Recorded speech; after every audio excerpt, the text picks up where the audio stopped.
Welcome back, guys, to another video, to another daily recap to be specific. And today we absolutely milked the Nasdaq, as you can see here. In the space of about an hour, we made 6.5% on one pair, which is pretty crazy. And the first trade we have here was, like you can see, we had this nice liquidity here, and we were just super bearish.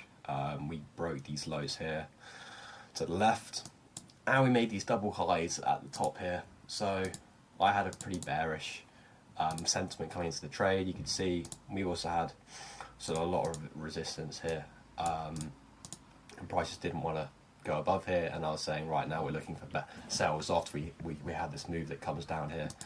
And yeah, my God, we managed to catch 2.5% in pretty much one candle, two candles, 10 minutes, which was pretty crazy. I entered pretty much off the flip. Some people got in at the close here.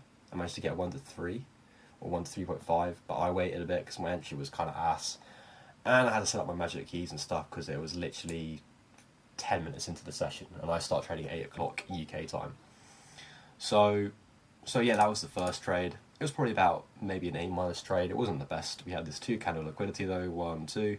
We had a clear break of structure to the left with a candle close above these highs, these lows here, and then we have this really nice straight movement straight up to the zone. And I enter pretty much on just before the breaky candle, which is really nice to see. The second trade, which was even nicer, this is A+++++. We have beautiful liquidity, and people were saying in the Discord, why do you take an accuracy zone? Because if it's an A+ setup, I don't care if it's an accuracy zone or a normal zone, I'm going to take the setup.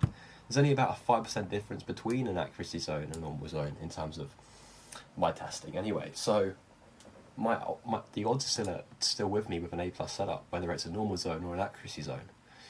So we have this beautiful liquidity here, these double highs that get created here. Oh, I don't know what's happened there.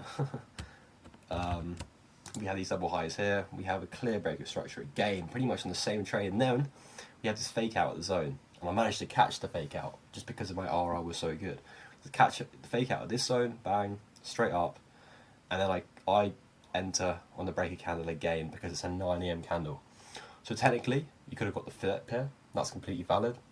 For me, I was wanting a bit more confirmation, so I ended up taking the trade at the Reiki candle. My entry was just around there, and we absolutely melted down to my TP, which was great to see.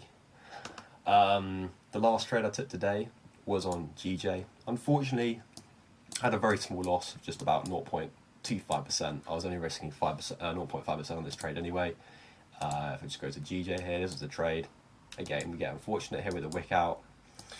It looks like now it may go up to hit our TP. But yeah, I get in quite a nice entry, to be fair, getting around this point here, because our stop loss was quite big here. We have sort of like a 30 pips stop loss, which is, a lot of people regard that as a max stop loss. So I wanted to just get in at quite a nice entry.